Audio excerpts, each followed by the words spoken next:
change to protect the innocent.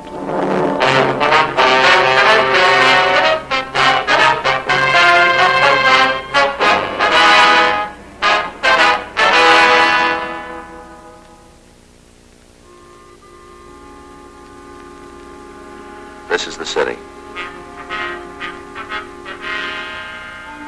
Los Angeles, California. I work here. I'm a cop. It was Tuesday, August 10th. It was warm in Los Angeles. We were working the day watch out of Bunko Fugitive Detail. My partner's Frank Smith. The boss is Chief of Detectives Thad Brown. My name's Friday. I'd spent the morning in court testifying in a fraud case. It was 11:45 a.m. and I had to get back to work.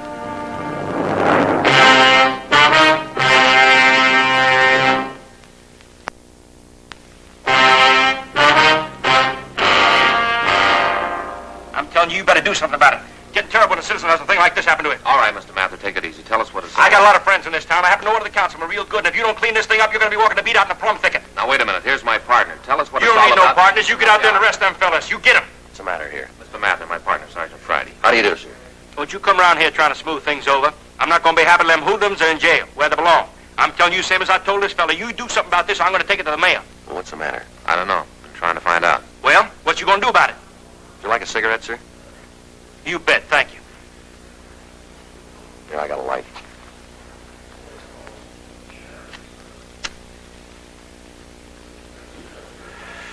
What you gonna do about it? Sir? Well, how about it? What you gonna do? Well, if you'd start right at the beginning and tell us what this is all about, maybe we can give you a hand here. Well, there ain't a shoe shine in the world that's worth $5. I don't care what kind of wax they use. Not for $5, no sir. Shoe shine? Yeah. They call it imported wax. Where they charge for it must be brought in from Timbuktu. Ridiculous. I got the report, Joe. Yeah. They take that match and they light it and they burn the edges of your shoe soles. Don't do nothing but smoke up your shoes, that's all. Just smoke up your shoes a $5 hot foot. What's your full name, sir? Keith Jefferson Mather. Right there on the street to threaten me. Well, now, if you'll just tell us in your own words what happened. Well, sir, I was on my way to work. Had a very busy day, a lot of important appointments. I just parked my car and I was walking along and went by this place. A fella standing there asked me if I wanted to shine. Just so happened I did, so I climbed in the chair. Climbed up, read the paper. Say, this isn't catching them fellas. Let's have a little action here, instead of all them questions. We have to get the information, Mr. Mather. We'll pick up the men. Would you like to go on with your story, please? Well, I was sitting there reading the paper, and the man asked me if I wanted imported wax. I wasn't paying a lot of attention. I guess I said yes. Next thing I know, I think he's trying to give me a hot foot. Look down, you know, and he got this here big kitchen match out. Like this here. And he's smoke coming up, you know, and he's burning the edges of my soles. I told him to stop it. I got down from the chair. I was plenty sore. You can just bet I was. Plenty. Yes, sir. We can understand. Well, I handed him a $50. Figured that'd take care of the tip, too. Wasn't a very good shine. Come right down to it, a $50 was too much. All that smoke.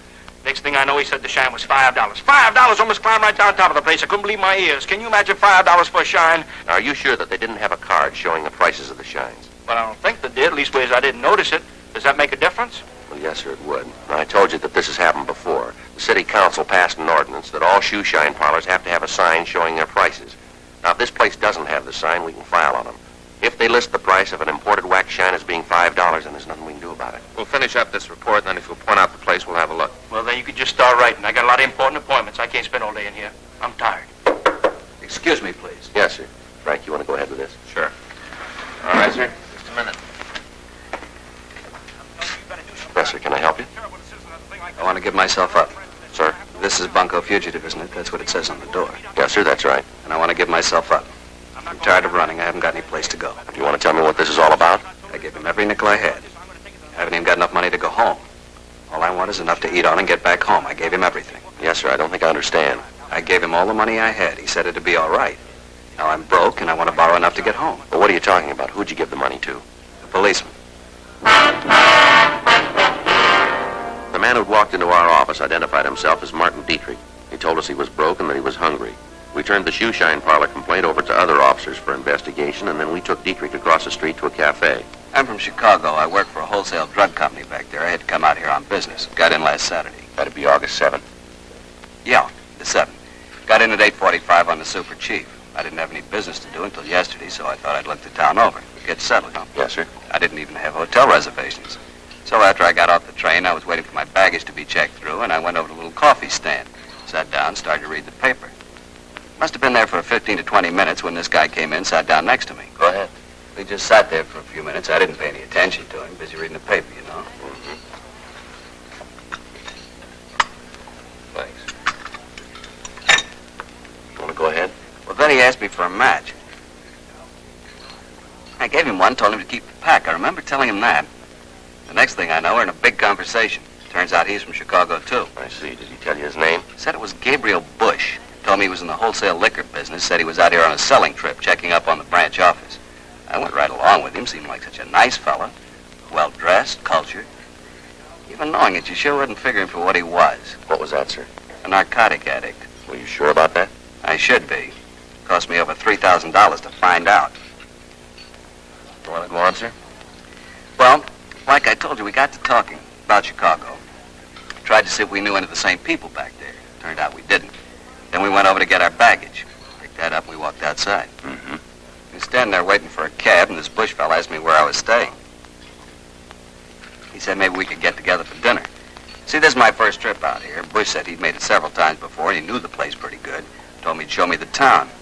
When I told him I didn't have any place to stay, he asked me to go to his hotel with him. Said something about a convention in town, and rooms were pretty hard to get, but I could stay with him until I found a place. Well, he unpacked his bag. I guess I should have noticed something then, the way he acted. How do you mean? When he took the stuff out of his bag, he acted like he didn't want me to see what he was doing. But he did it in a funny way, so I couldn't miss noticing it. You know what I mean? I think I do. Well, he went in the bathroom, stayed in there for a couple of minutes, and then when he came out, he had his sleeve rolled up. He had a piece of cotton on his arm, like when you give a transfusion. You know, here? Yeah. He had this little leather case. When he went to put it away, he dropped it. Spilled the stuff in it all over the floor. I should have gotten out right then.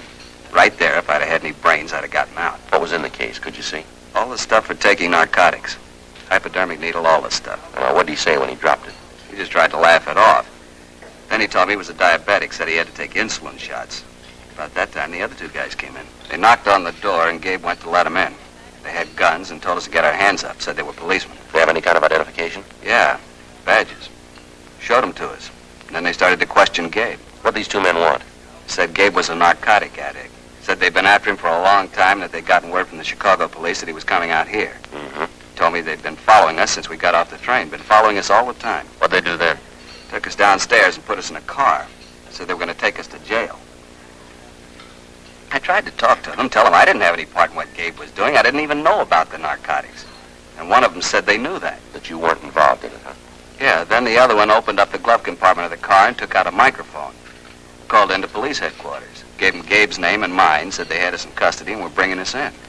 I kept asking the one guy in the back with me to let me go, let me out of the car. Yeah. The one fella said that if I could afford to take care of all the policemen who knew that I'd been picked up, maybe they could fix it. And the other one, the one in the front seat, said it wasn't a good idea, that they should book me. Well, they got in a discussion about it. The one guy wanted to let me go, the other one said not to. Finally, the one with me in the back seat won out. I gave him all the money I had, $3,350. Now, the badge these two men showed you, did it look like this one? I think so. I was so worried I didn't look real close at it. I think it was the same. Neither one of them tell you their names? Not the one in the front seat. The one who wanted to let me go said his name was Lang. Said he was a sergeant. He tell you where he worked? Just narcotics, that's all he said. You gave him all this money in cash, did you? Yeah, all of it. You know him? You know these two officers? No, sir, we don't. He said they were policemen. The badges, the police car, even the radio. Will you show us the hotel where this happened? Sure, but I don't understand all this. The other two policemen said that if I gave them the money, everything would be all right. They said they could fix it up. Now, I don't want any trouble. All I want is enough money to get home. They said they'd fix the whole thing up. They told me there wouldn't be any trouble. No trouble. Yes, sir. You think they're real cops? I wouldn't know, but they're wrong about one thing. What's that? There's going to be trouble.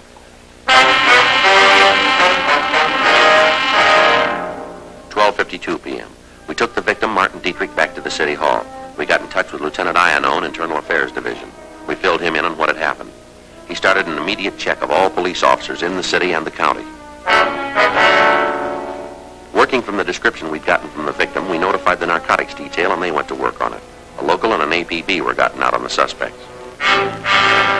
We checked the name Gabriel Bush through R&I. But when the mugshots from the packages we came up with were shown to Dietrich, he was unable to give us an identification. 3:15 p.m. We drove the victim out to the hotel where he told us the shakedown had occurred. We talked to the cashier at the hotel. She told us that the bill for the room had been paid by Gabriel Bush at 2:15 the afternoon of the shakedown, 3 hours after Martin Dietrich had turned over the money to the thieves. She told us that the bill had been paid with cash and that she could give us no further information on the man. We obtained the registration card the suspect had signed when he checked into the hotel. In the usual processing of the card by hotel employees, it had been handled so much that lifting fingerprints from it was impossible. The card was turned over to Don Meyer in handwriting to be checked. 5:20 p.m. The victim started to look through the photographs of police officers. Lieutenant Iannone's preliminary investigation had failed to turn up any police officers who matched the description of the shakedown men. At 1:26 a.m., the victim finished looking at the last picture without finding the men who'd claimed that they were police officers. A check with the officers from Narcotics Division netted us nothing. They were still checking their sources of information to help us in coming up with a lead. We checked out of the office, and Dietrich spent the night at Frank's house. The following morning, Wednesday, August 11th, 8:04 a.m., Frank and I met with Chief Detective Thad Brown. Well, where are you on it?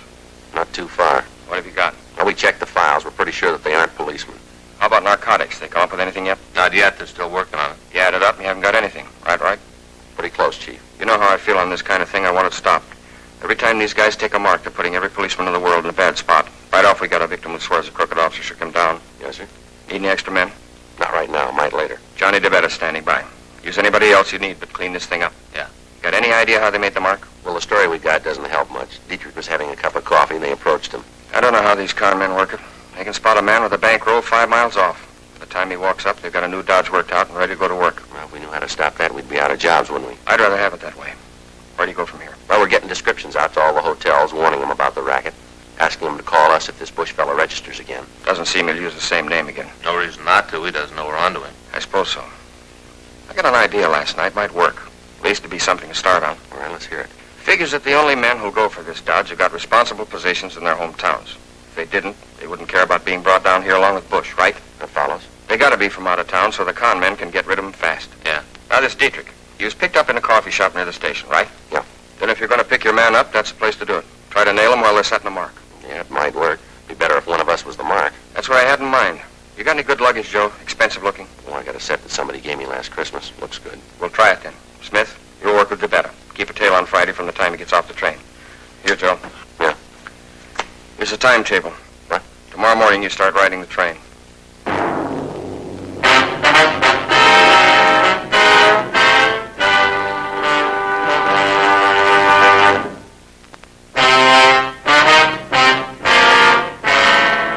Thursday, August 12th. I drove out to Pasadena. At 8:12 a.m., I caught the train on its last stop before the Union Depot in Los Angeles. At 8:45 a.m., the train pulled into the station. I picked up my luggage and left the terminal. From there, I walked over to the coffee stand the victim Martin Dietrich had told us about. From where I sat, I could see Frank and Sergeant John DeBetta farther down the counter. I waited an hour. During that time, no attempt had been made to approach me. I looked for anyone matching the description of the suspect, Bush, but if he was there, I didn't see him. At 10:15 a.m., we called off the operation for the day. On Sunday, August 15th, I went through the same procedure. After the waitress brought my coffee, I waited. 9:32 a.m. Pardon me. You mind if I sit down here? No, go right ahead. Here, I'll get my hat out of the way. I'll get it for you. Thank you. Sure tell you're not a Californian. Hardly anybody out here wears a hat. That's so? Yeah. Where you from? Chicago. Take the chief in? Yeah, I just thought I'd have a cup of coffee here before I start out to find a hotel. Guess I ought to introduce myself. I'm Gabriel Bush. My friends call me Gabe. My name's Joe Friday. Did you just get in, too? Yeah, I work for a wholesale liquor company in Chicago. Well, it's a small world, isn't it? Where are your offices? State Street. We got a little trouble with our West Coast office, so the boss sent me out to see if I can straighten it out. What are you doing here? All kind of business and pleasure. What line you in? Machine tools. Uh-huh. How long you gonna be in town? As a matter of fact, I'm leaving Tuesday. It doesn't give you a lot of time here. You know anybody in town? No, sir, not a soul. Where'd you say you were staying? I'm not staying any place yet. I haven't got a place. Thought I'd go over to the Statler. Oh, you're not gonna get in there. Matter of fact, you're gonna have a rough time getting in any place. There's a big convention in town. There just aren't any rooms to be had. I made my reservation a couple of weeks ago. The office out here took care of it. Well, I didn't know it'd be that crowded. Say, tell you what. Yeah. Come on over to my hotel. You can park your luggage there, and I'll get in touch with a couple of friends here and see what they can do. Well, that's pretty nice of you, but I don't want you to go to any trouble. I'll find a place, all right. It's no trouble at all. Can't let a fellow Chicagoan stand out in the cold. I'm sure the boys can find you a place. As a matter of fact, I'll talk to the clerk where I'm staying. Might even be able to fix you up there. I do a lot of business there. They'll do what they can. Well, that's sure nice of you. You sure it's no trouble? Not at all. Come on now. is this all your luggage, just the one bag? Yeah, that's all. Well, let's shove off. We'll get your room and we're all set. Aren't you going to order anything? No, I'll grab something at the hotel. Say, you got anything planned for tonight? No, nothing special. Good. I know a great place uptown. Good food and great music. Sounds all right. Yeah, it is. No, I sure appreciate this. Don't think anything about it. Who knows? Maybe you'll be able to do something for me sometime. Yeah, maybe I can. We walked out of the coffee stand and took a cab to a hotel out on Wilshire Boulevard. Frank and Johnny DeBetta followed us.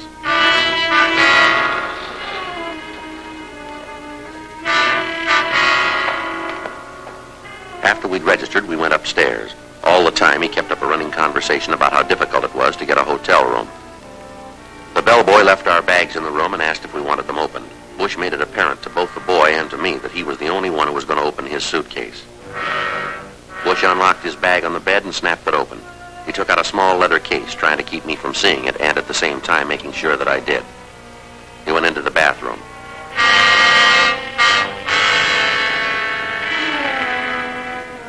After a few minutes, he came out. He'd taken off his coat and his left shirt sleeve was rolled back. He had a small piece of cotton on his arm. Feel a lot better now. What's the matter? Something wrong? Oh, no, nothing at all. You see, I'm a diabetic. I have to take insulin shots. Oh, I see. I'll put the stuff back in the suitcase and we can start looking for room for you. Good. Oh, here, I'll give you a hand with that. Don't worry about it. I can get it. You forgot your spoon. Oh, yeah. I didn't know you used a spoon for insulin. I'll get it. Wait a minute. Let me put this stuff away. Just want to see what it is. Police officer, you're under arrest. What for? We haven't done anything. Narcotics. What do you mean breaking in here like this? You got no right to do that. I'd knock it off, Bush. We've been after you for a long time. We finally nailed you, now don't bawl about it. This other fellow a cop, too? Yeah, this is my partner, Roger Silby. Well, listen, I had no part in this. I just met the guy. If you want him, okay, but don't tie me in with him. Too bad, mister. Get your coat.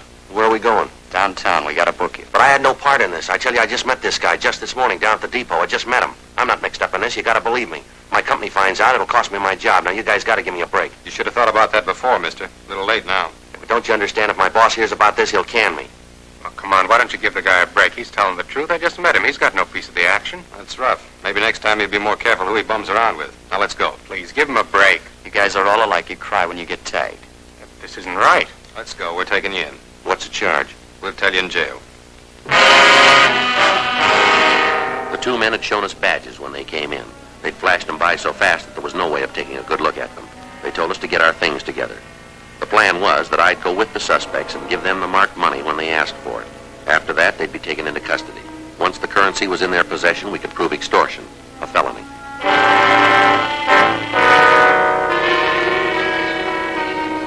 On the way out of the hotel lobby, I'd indicated to Frank and DeBetta, who were staked out across the street, that we had the right men.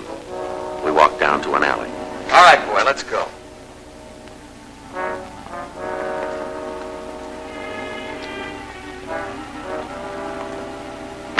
You guys are making a mistake here. We'll let the judge worry about that. I'll call in and tell him we're coming in. Right.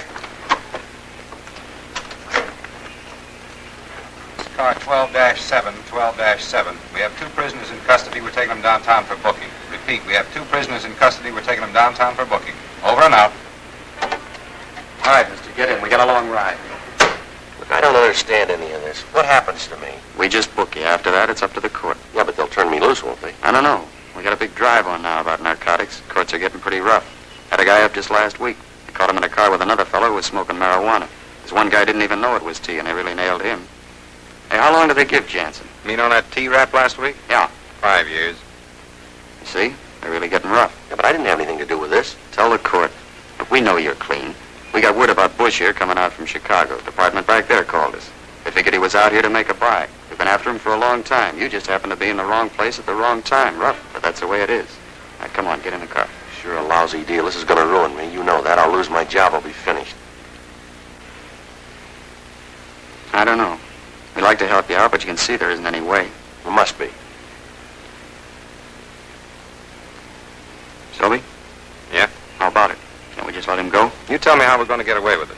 How are we going to explain when he isn't there to be booked? Look, he's a nice guy. I don't want to see him get into trouble for something he didn't do. Neither do I, but how do you figure to square it? Suppose we could take care of the watch commander. Maybe he'd forget we called in. Taking care of him is expensive. How much money you got on you? Oh, about $2,500. Not much. Can you raise any more? Oh, not without sending home. I can't do that. How about a it, Sylvie. 2,500 enough? Won't go very far. A lot of people to take care of. That's all he's got. Well, it ain't enough. Let's book him. We've been riding together a long time, Sylvie. This is the lousiest deal we've ever had to pull. If we take the 2,500, explain to the commander, it'll work. Let's give the guy a chance. If anything goes wrong, it's your neck. Yeah, I'll take the rap.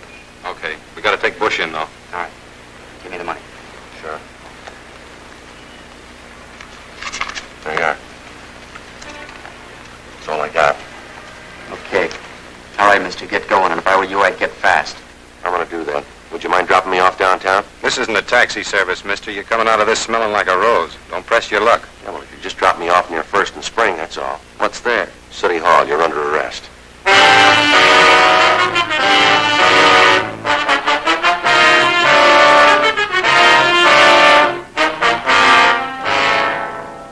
The 3 men were taken into custody and the marked money was booked as evidence. We got in touch with the victim, Martin Dietrich, and asked him to come down to the City Hall to give us an identification. That's them. You'll sign the complaint? You bet I will. I want to see him get theirs. Look, what's all the beef about? A little con game, that's all, so he took the mark. Shut up, Lang. They still got to prove it. Yeah, well, that ain't gonna be hard with all the help your friend Gabe handed out to him. Imagine being so dumb you pick a cop for a mark. You went along with it. Ah, you dumb, Gabe, face it. All right, let's go. You too. Don't give me no orders, cop. You got me in custody. That's enough for you. I'll go when I'm ready. Come on, Lang. You know something, cop? I think I play the part better than you do. I'm going to tell you something, mister, and I want you to remember it. As a con man, you're a flop. You wouldn't know a mark if he came up and hit you in the mouth. Besides being bad at that, you're a liar, the worst kind of liar. You go around telling people you're a cop. You flash a tin badge and right off you're the law.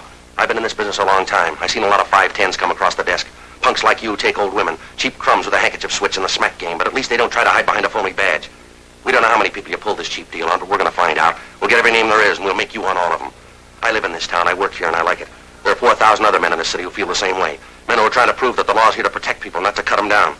They spend every day of the year running up a good score, and you come along and tilt it. Every one of those people you hit thinks he's been taken by a cop whose hand was reaching for money that wasn't his. Yeah, you keep wearing that grin, Lang. See if you can still make it when we turn the key on you. Now let's go. You want to take him outside, Frank? I'll be right with you. Yeah.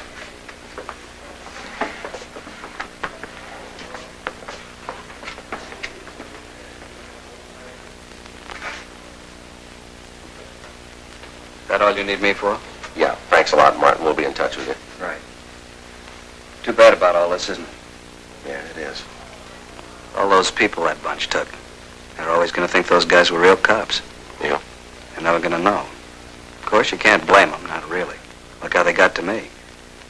Guess there isn't any way to tell. If a guy flashes a badge, you know. How are you going to tell? There's one way. How are you going to know he's a fake? When he asks you for money.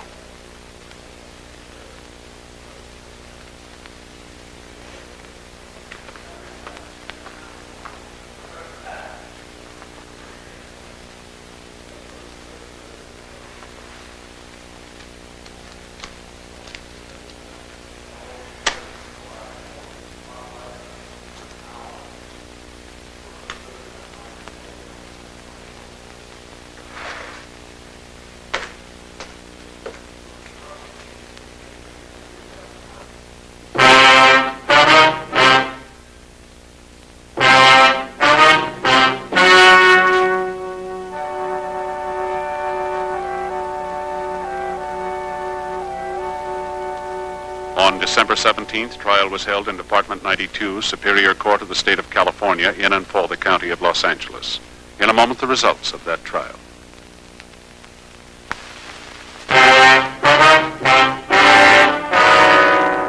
The suspect was tried and convicted of violation of Section 518 PC, extortion, which is punishable by imprisonment in the state penitentiary for a period of not less than 1 nor more than 10 years.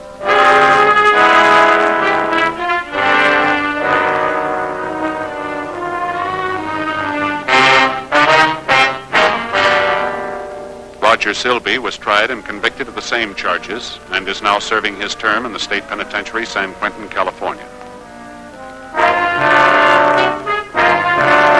Gerald Lang was tried and convicted of the same charges and is now serving his term in the state penitentiary, San Quentin, California.